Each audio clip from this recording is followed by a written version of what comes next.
Hey guys, this is Shaughnessy from Siege Perilous. I want to thank Metal Rules for having us out today to tell you a little bit more about ourselves, our band, and our music.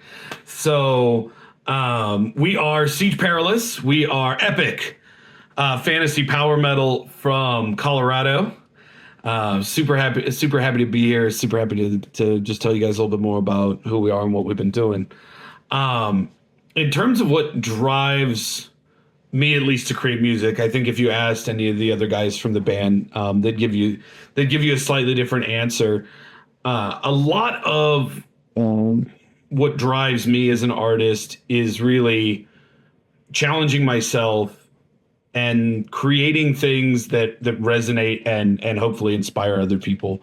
When I think about the genre of fantasy power metal, the reason that it's so important to me is that I discovered it when I was a teenager. I was 15 or 16 when I first discovered power metal.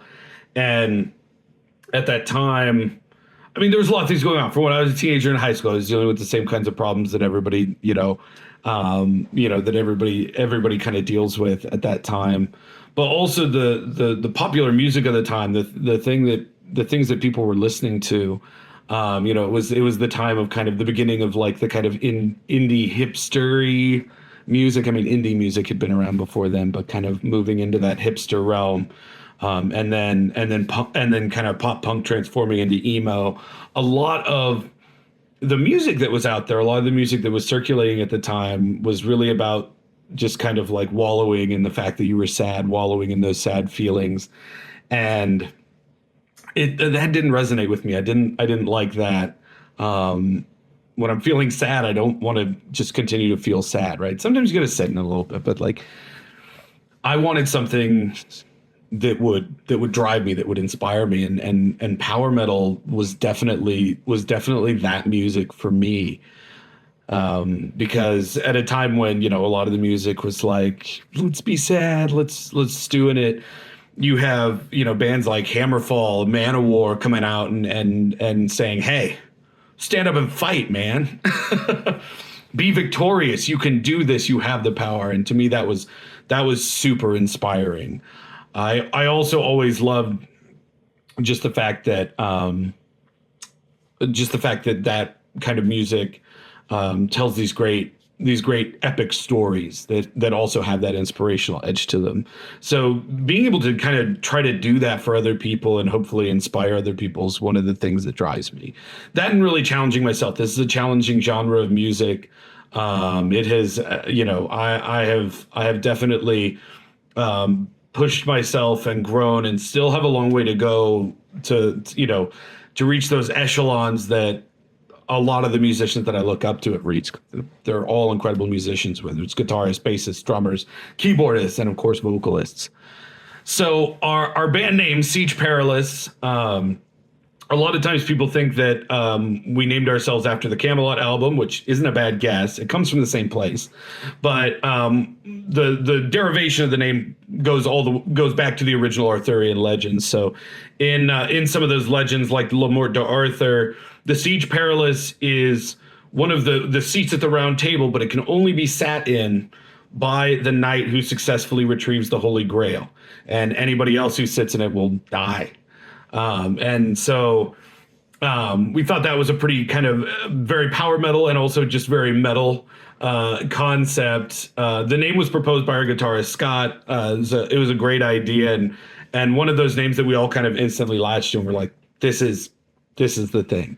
And so it's always important, I think, to have a good name, because so much of what you do revolves around you saying that name over and over and over again. So our upcoming releases. So in May, we released the kind of opening salvo of releases for the summer. The first single from our upcoming EP, which was Sons of the Verdant, which tells a really cool fantasy story about a clan of woodland elves defending their home against the most invasive species of all, man. And I think that has some really great vibes to it. So it's a really great song, and quite complex. The song we just released is called Oathsworn. One of the things I love about that, not that it comes as a surprise to anyone, but most of us in the band also LARP, live action role playing games. That's where like me and Scott met, for example. But we actually adapted one of the stories from one of the games we played last year, and turned it into a song. So this is about an epic battle through time, a cataclysmic evil so massive that the only way to defeat it is to travel back in time and stop it from rising to power, rising to prominence. And it's the track is epic. It smacks from the start. It really hits you in the face. So we really think that you'll dig Oathsworn. We've got another single that's releasing next month. It's super apt for July. It's our big Roman epic, Across the Rubicon, which tells the story about the end of the Roman Republic, the death of Julius Caesar. Perfect for the month named after Julius Caesar. And then in August, we're super excited about releasing the full EP. So it's going to have those three tracks, and then it's also going to have Creation's Call, which is the name of the EP, which is a song that basically asks the question, what would it be like if you could actually speak to God? But of course, we're an epic fantasy power metal band, so God is a dragon. And then our final track on that EP is Brothers of the Five, which tells this epic story about this kind of brotherhood of knights, all centered around the 5 tenets of command. And I'll let you listen to the song and see if you can figure out what those 5 tenets of command are. So we're really excited about that. We've been working on these tracks for over a year. We're really excited to get them out to you. All the lyrics are centered around fantasy storytelling. A lot of those stem from stories that we kind of like created and played out through LARP. Brothers of the Five came from a tabletop game from years ago. And so we really were taking what we thought were some of the coolest and best ideas, and turning them into songs. The thing I really like about that is that, for one, you have this like shared experience, and anybody who plays RPGs knows this, like with the people that you go through those stories with, right? It also exists in a lot of ways as brainstorming stories with an element of other people interjecting into the story, right, and influencing the way those events turn out. So it gives us a good chance to pull from things that we came up with and kind of saw play out in terms of story, and then also seeing some of the flavors and ideas that other people throw into it. So that was really, I think, one of the best parts about writing this. In terms of our Roman epic, Across the Rubicon, that one, obviously we're pulling from history. The lyrics also, like, it was super fun. I got to dust off my Latin.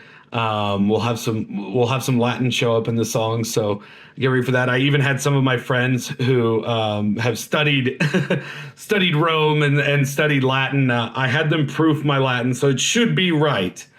And so we've got kind of a diverse array of things. We have stories that are dark. We have stories that are triumphant. So there's a lot of different things going on in the lyrics, but they all match a fantastical storytelling kind of vibe. So the artwork, I'll talk about our single, and then I'll talk about our EP as well. So for Oathsworn, the artwork shows one of the Oathsworn essentially traveling through time, right? So we have this kind of magical, mystical figure, through, gazing at you through a time vortex. And I thought that was really exciting, kind of pull you in, draw you in. The EP album artwork was done by my friend Melissa, who's done a lot of our other artwork, our Betrayal of the Draculich artwork, Black Death.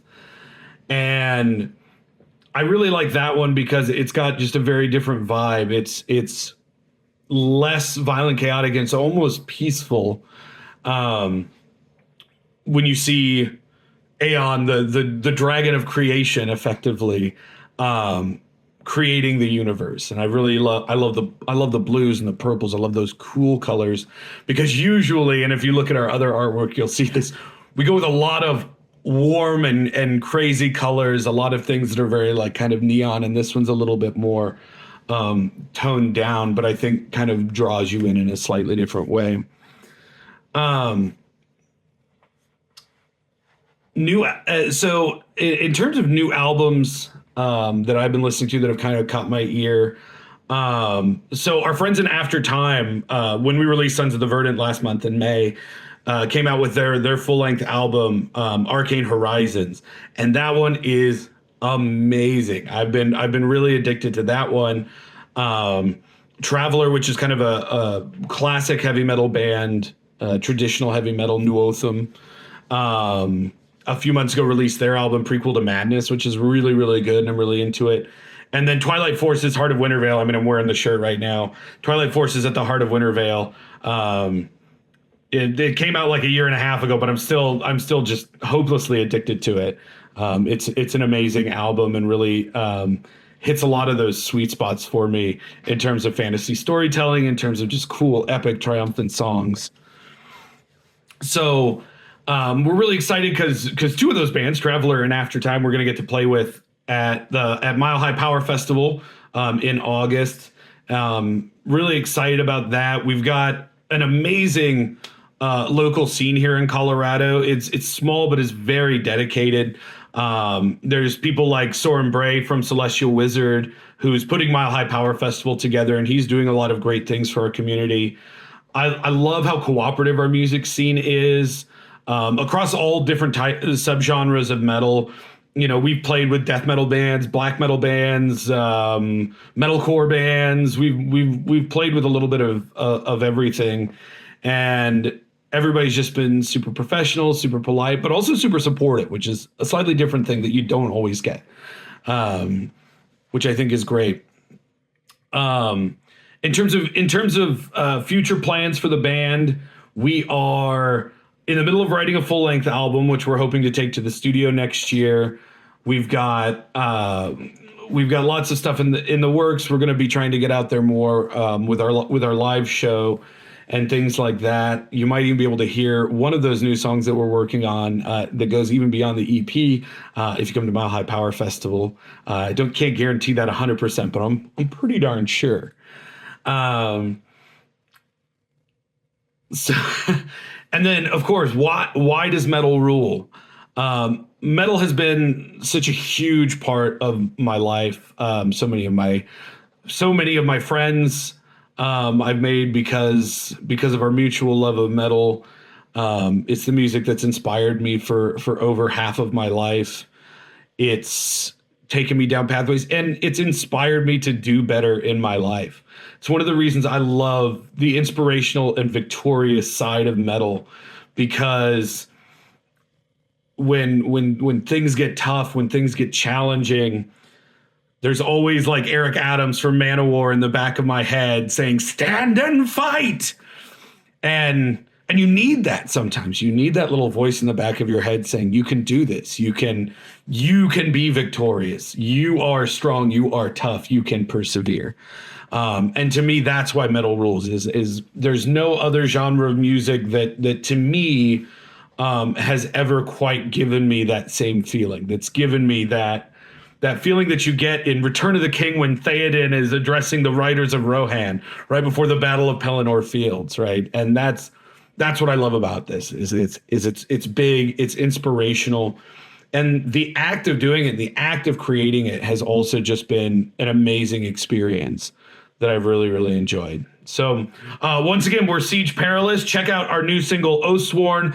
It's out now off of our upcoming EP Creations Call, which is out August 23rd. Thank you so much for Metal Rules for having us out, and have an awesome day.